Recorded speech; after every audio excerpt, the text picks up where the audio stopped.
Hi, everyone. Kumar Data Train here with Agile Meridian for another episode of our Agile Shorts. Good morning, good afternoon, good evening, depending on where you're watching this from. Today, we're going to be talking about evolving the Agile organization. And this is actually a competency in the Scrum.org framework. And this series over the past, 4 to 6 weeks, we've been sort of covering a competency every one of these sessions, and we're in the last one, evolving the Agile organization. And so today we'll be talking about that and what does it mean, right? So the Scrum.org competency is really divided into 3 focus areas. This one here, one of them is org culture and design, and the next one is portfolio planning, and the last one is evidence-based management. So we'll be talking about those from the context of business agility. How do these things help promote a more agile and nimble business organization? And what does Scrum.org have to say about that? So maybe we'll start with the first one, org culture and design. And really, the way I see this, and Jolly and Chris, who are here with me, please weigh in. It's really a move away from what Scrum.org acknowledges is that it's a move away from Tayloristic thinking. Taylorism is really founded on the principle that only a few really need to know how things work, and you just get a bunch of workers in and give them the instructions on how to do it and have them go do it. And while that may have worked in the 19th century and maybe even the early in the 20th century, it doesn't work in today's knowledge economy. And so, unfortunately, a lot of organizations are still designed that way, where decisions are made in an ivory tower, and the people that are doing the work, even though they may be knowledge workers, don't really have much knowledge about why those decisions are made and how the work that they're doing relates to those decisions that have been made. And so when we talk about changing the organization design and culture, we want to think about moving from sort of this big monolithic enterprise, akin to like this big battleship that takes forever to veer course and avoid the icebergs in the ocean, to a fleet of small little power boats, and the boats representing small, nimble, agile teams that are empowered to make decisions, local decisions, autonomous decisions about what's best for the organization, best for the culture, best for the customer, and best for the business. And of course, these boats, speedboats, are all aligned by a common purpose and vision. And so thinking about that, about how to design a culture that way, design an organization that way. What do you think, Jolly? Yeah. One of the things that came to my mind when I heard about this competency was that the pillars of Scrum, right? The pillars of Scrum are transparency, inspection, and adaptation, right? And the more you have those values and build your practices around those pillars, the more transparency teams get into what leadership is thinking, and leadership gets into what the team is going through and what they are thinking, right? So it helps the teams and the leadership have a dialogue based on what they see, and they are both able to evolve based on that, which is a great thing that Scrum kind of focuses on, right? That continuous improvement. And this allows that culture shift from, I'm not going to show you what I am planning, and you will get to know at the last possible moment, and you just go and do it, to what the plan being visible, and not just the plan being visible, the evolution of the plan being visible, and the teams being able to contribute to it has made a huge change. And I think Scrum has a lot to do with that. Yeah, I agree. Chris, what do you think about the, since this series, we've been focusing on kind of the role of the product organization in this. what do you think the role of the product owner is in this part of evolving to greater business agility? This part being changing the culture, changing the design. Yeah, I think the product owner has a lot to do with that from the standpoint that they're the ones that are out talking to the stakeholders, right? And trying to get them to think about things a little bit differently. Instead of thinking about what I want as a business owner, it's really about what's best for the organization. And that's a shift, right? We're all, early on in our careers, everybody is been taught to focus on how, if you're going to be a leader, how much do you control? How many people do you have reporting to you? And that's really what we're trying to get away from, is less about how many people do I have reporting to me, and instead, how are those people doing, right? And focusing on that and empowering them to be self-organizing as they go forward. And the product owner is really the one that carries that forward. And when we talk about organizational culture too, we also talk about, this concept of value comes up that we all, we were talking about that before we got on here, about how do you establish value, right? How do you establish what value means when we're talking about the organizational culture and organizing around value? A lot of times it's built around somebody's ego, right? I've got to have the project managers, or I've got to have the developers reporting to me because, that's where I get my being from. That's where I get my meaning from.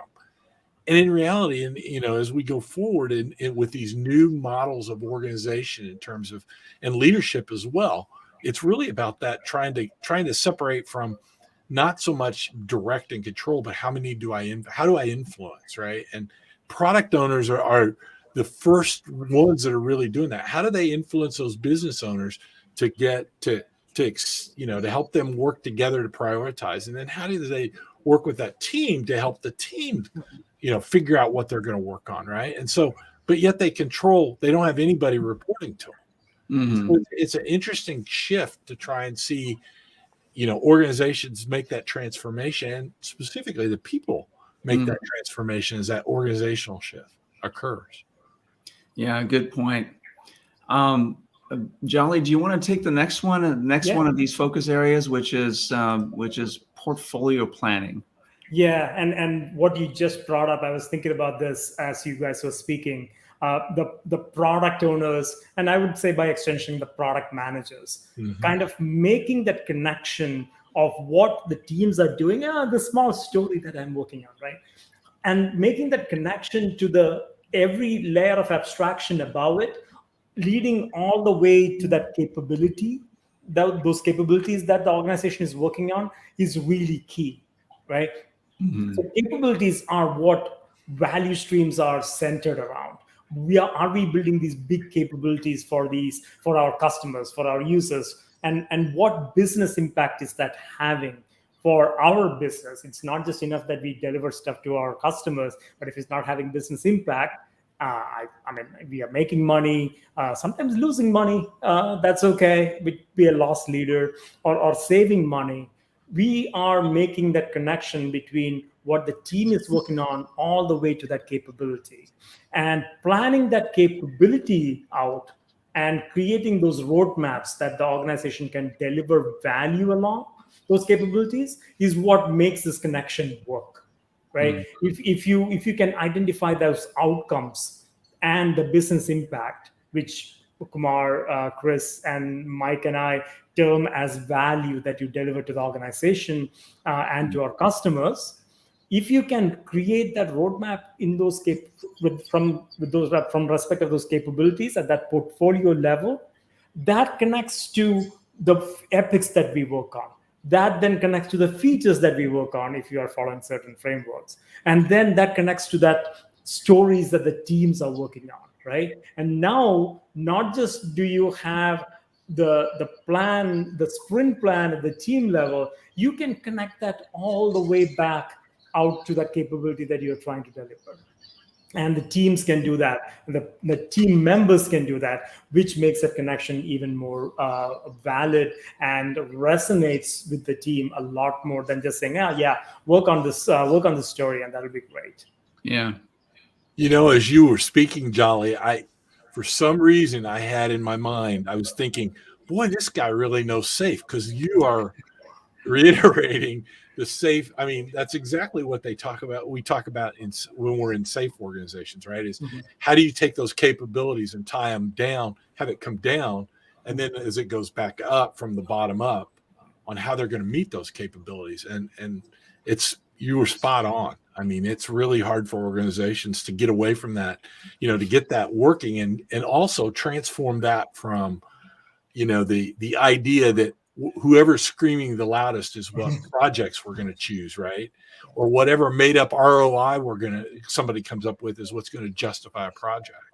And it's it's really you like I said, I was having flashbacks to SAFe.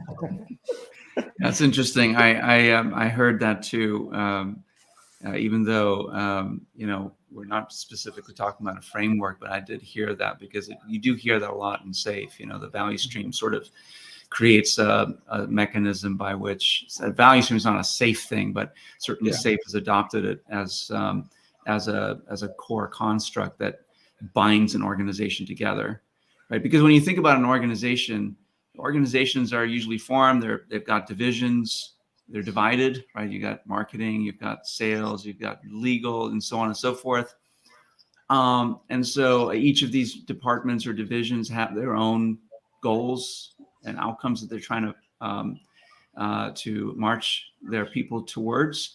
Unfortunately, what that creates is sort of competition between these divisions and departments, right? For the same, in some cases, the same people providing services that ultimately benefit the customer. And that's where, thinking about portfolio from a value perspective, how is value being created and consumed by customers, is a way to bind these different divisions, departments within an organization together, where there's a common sense of what the direction is, what the mission is, what the vision is, and what the goals are.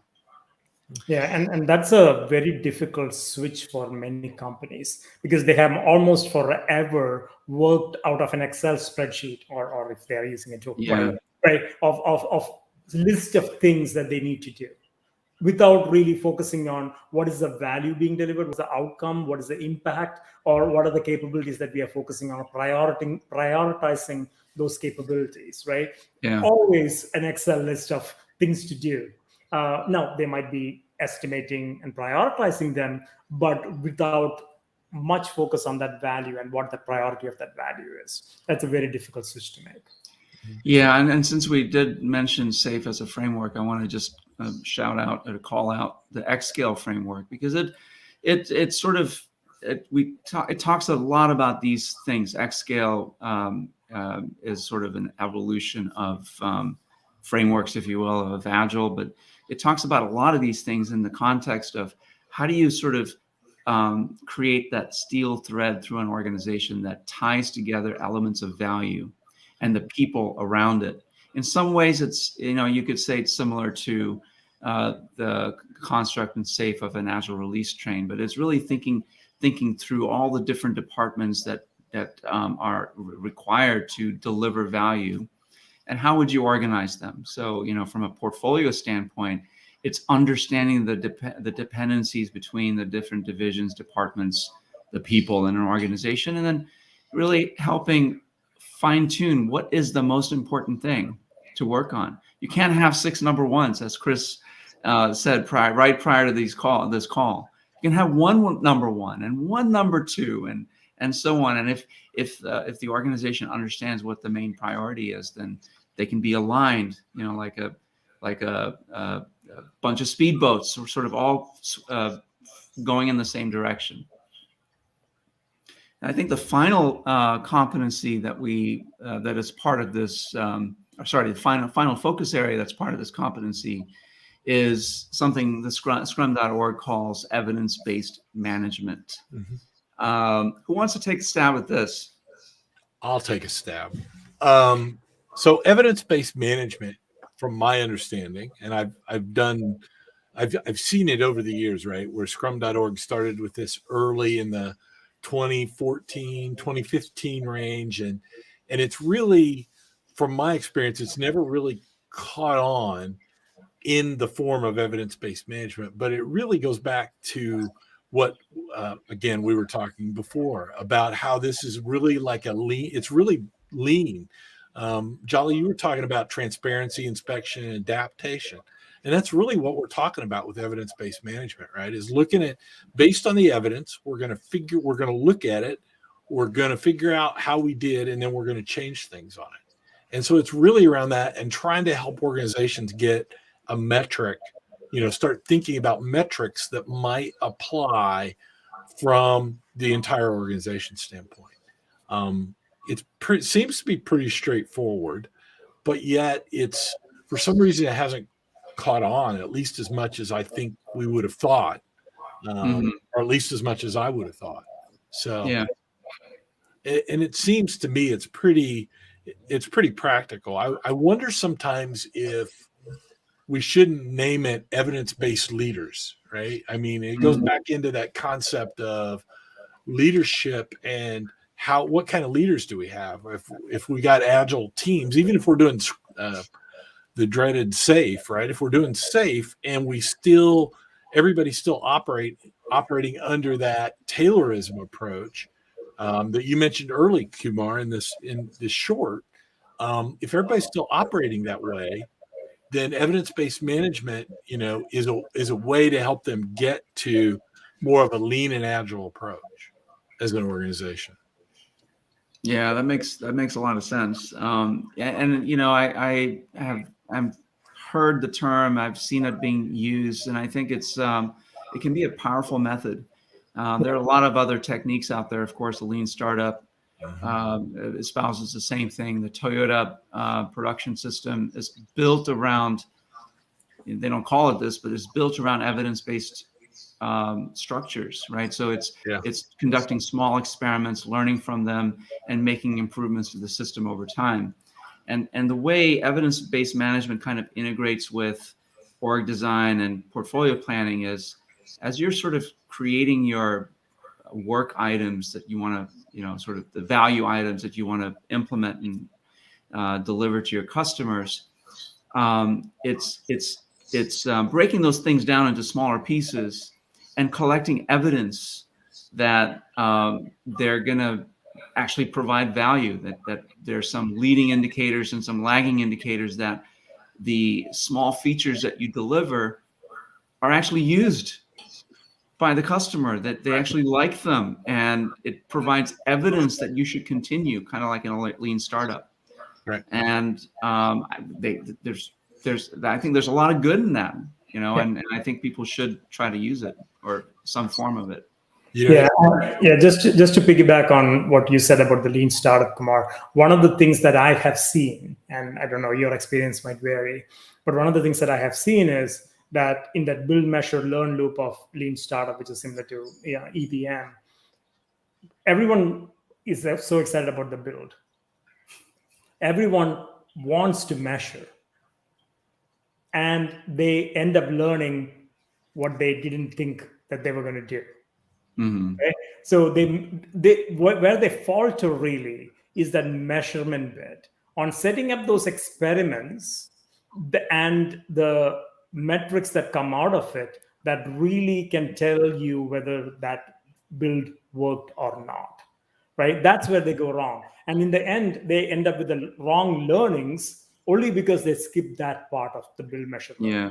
Right. And that's where everyone falters. So it is not like people are not trying to do it, but they're skipping over a step and coming up with the wrong conclusions many times. Yeah, I agree. I've also seen where people just don't spend the time on the learning side of things. They might collect metrics, like, for instance, OKRs, objectives with key results.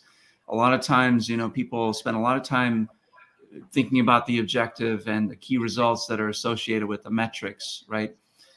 But because there isn't, maybe there isn't time, maybe there isn't a focus, the learning part is so key to continuous improvement. Time isn't spent on the learning side of things. What did we learn? What do we want to do next, right? And that's a big gap. It's a big loss, certainly. Do you want to wrap this up, Chris? Yeah. So just, just thinking about what you said, right? The other, when you were talking about the lean startup approach, right? And how that works in the, the measure, build, learn, that whole step, right? All those steps. When you think about that too, the other thing that I was going to add was organizations, leaders, let me back up. Leaders don't want failure, right? I mean, one of the things that's always good that, I remember from my career is those areas where I screwed up or where the organization screwed up, right? And so with a lot of leaders, they don't want to know the negative. And sometimes those outcomes, those things you're measuring and those outcomes you get are a lot. Sometimes it comes out, hey, we shouldn't do this. This is wrong, right? It didn't work.